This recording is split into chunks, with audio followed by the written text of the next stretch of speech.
অনুপ্রবেশকারীদের সংখ্যা বৃদ্ধির কথা মাথায় রেখে মালদায় বাড়ানো হলো হোল্ডিং সেন্টার। সংখ্যা বেড়ে হলো ৩। ইতিমধ্যে এই হোল্ডিং সেন্টারগুলিতে অন্তত ১৫০র বেশি অনুপ্রবেশকারীকে রাখা হয়েছে। মালদহ জেলার পাশাপাশি দক্ষিণবঙ্গের বসিরহাট থেকেও ধরা পড়া শতাধিক বাংলাদেশিকে এনে রাখা হয়েছে এখানে। রাজ্যে বাড়ছে বাংলাদেশি অনুপ্রবেশকারীর সংখ্যা। বাংলাদেশে পাঠানোর আগে তাদের রাখার জন্য তৈরি হয়েছে হোল্ডিং সেন্টার। মালদায় এই হোল্ডিং সেন্টারের সংখ্যা বেড়ে হলো ৩।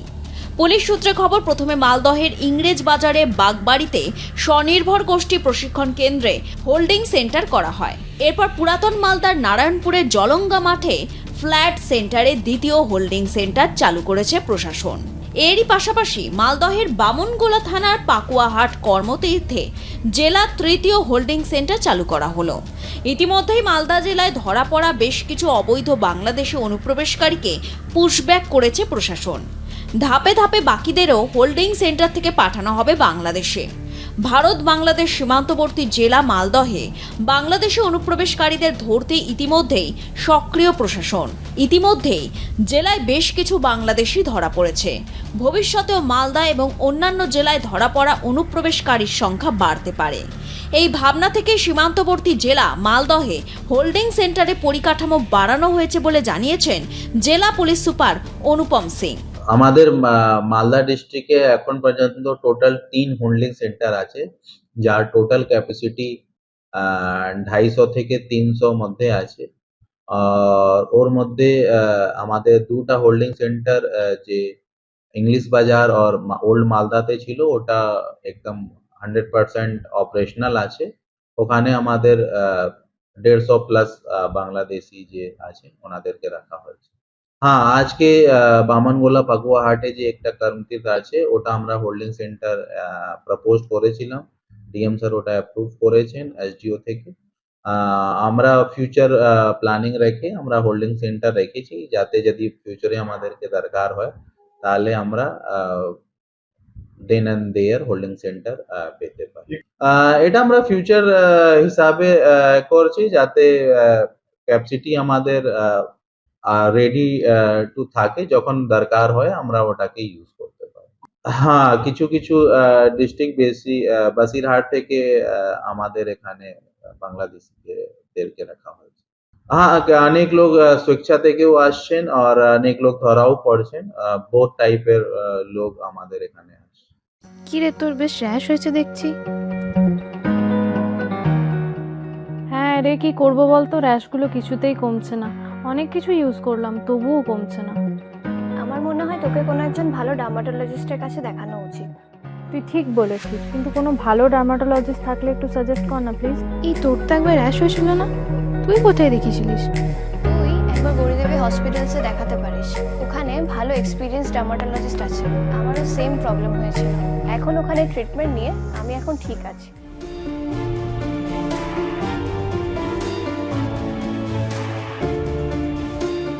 গৌরী দেবী হসপিটাল, রাজবাঁধ, দুর্গাপুর। যোগাযোগ 8001003333, 8001113333।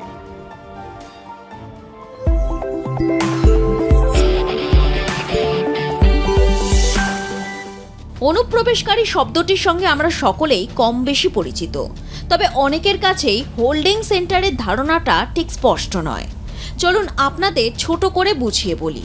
হোল্ডিং সেন্টার হলো এক ধরনের অস্থায়ী বা আটক কেন্দ্র, যা সাধারণত অবৈধভাবে বসবাসকারী বিদেশি নাগরিক, অনুপ্রবেশকারী যেমন বাংলাদেশি বা রোহিঙ্গা, অথবা সাজা শেষ হওয়ার পর নিজ দেশে প্রত্যর্পণের অপেক্ষায় থাকা বন্দীদের রাখার জন্য ব্যবহার করা হয়। এর উদ্দেশ্য হল অনুপ্রবেশকারী বা সন্দেহভাজন বিদেশিদের নিজ নিজ দেশে ফেরত পাঠানোর পূর্ববর্তী প্রক্রিয়া চলাকালীন তাদের অস্থায়ীভাবে আটকে রাখা। রাজ্য বা প্রশাসনের নির্দেশে বিভিন্ন জেলায় এই ধরনের সেন্টার গড়ে তোলা হয়। এগুলো মূলত সংশোধনাগার বা জেলের মতো কঠোর না হলেও কড়া নিরাপত্তার মধ্যে নির্দিষ্ট নিয়মকানুন মেনে পরিচালিত হয়। এই কেন্দ্রগুলো মূলত প্রশাসনিক নজরদারির জন্য ব্যবহৃত হয়। মুখ্যমন্ত্রী শুভেন্দু অধিকারী রাজ্যে বেআইনি অনুপ্রবেশ রুখতে কড়া পদক্ষেপ গ্রহণ করেছেন। অবৈধ অনুপ্রবেশকারী ও রোহিঙ্গাদের চিহ্নিত করে দেশে ফেরত পাঠাতে এবং তার আগে তাদের রাখার জন্য জেলায় জেলায় হোল্ডিং সেন্টার বা ডিটেনশন ক্যাম্প তৈরি করার নির্দেশ দেন। আদালত বা জেলে না পাঠিয়ে ধরা পড়া অবৈধ অনুপ্রবেশকারীদের সরাসরি সীমান্ত নিরাপত্তা বাহিনীর সীমান্ত চৌকিতে পাঠানোর জন্য পুলিশ ও রেল পুলিশকে নির্দেশ দেওয়া হয়েছে।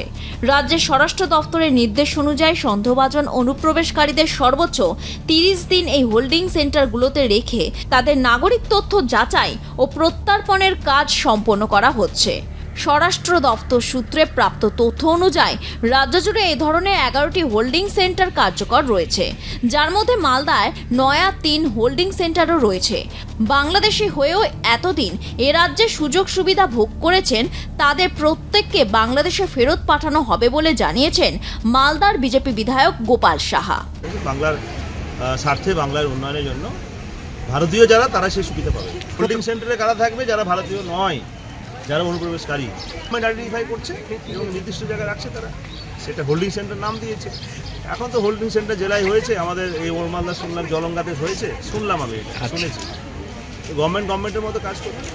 ভারতীয় নয়, ভারতে থাকবে, এটা কি মানে টুরিস্ট প্লেস নাকি ভারতবর্ষ? হ্যাঁ, অবশ্যই। এখানে ইচ্ছা মতো আসবো, থেকে যাবো, ভারতীয় নাগরিক হয়ে যাবো, ভোটার লিস্টের নাম তুলে দিব, এটা হবে না। যারা ভারতের নাগরিক, যারা ভারতীয়, তাদেরই নাম ভোটার লিস্টে থাকবে, তারাই ভারতের সমস্ত সুবিধা পাবে। অনুপ্রবেশকারী তো ভারতীয় তারা নাগরিক হতে পারে না, তাদের ভোটার লিস্টের নামও চলে গেছে, কেটে গেছে। আপনারা দেখেছেন SIR এর বহু ভোটারের নাম বাদ গেছে। কাদের গেছে নাম? ভারতীয় নাগরিক নিশ্চয়ই তারা নয়, তারা কোনো ডকুমেন্টস দেখাতে পারেনি, তারা ওপার থেকে এসছে, তারা অনুপ্রবেশকারী। সেই হিসেবে গভর্নমেন্টের যেটা ডাইরেকশন পলিসি আছে, তাদের নির্দিষ্ট জায়গায় এক জায়গায় রাখা এবং পরবর্তীতে যে দেশে সে নাগরিক সেখানে পৌঁছে দেওয়া। এই উদ্যোগকে আমি ধন্যবাদ জানাচ্ছি, সরকারকে সাধুবাদ জানাচ্ছি। মুখ্যমন্ত্রীর দাবি অনুযায়ী রাজ্যে নতুন সরকার গঠনের পর প্রায় 4800 জন অনুপ্রবেশকারীকে ওপারে ফেরত পাঠানো সম্ভব হয়েছে। অনুপ্রবেশ রুখতে বিশেষ দায়িত্ব দেওয়া হয়েছে BSF-কে। এছাড়াও সীমান্তবর্তী এলাকায় ড্রোন ও রোবট দিয়ে নজরদারি চালানোর প্রযুক্তিগত উদ্যোগ নেওয়া হয়েছে। মালদা থেকে বিশ্বজিৎ মণ্ডলের রিপোর্ট, R+ নিউজ।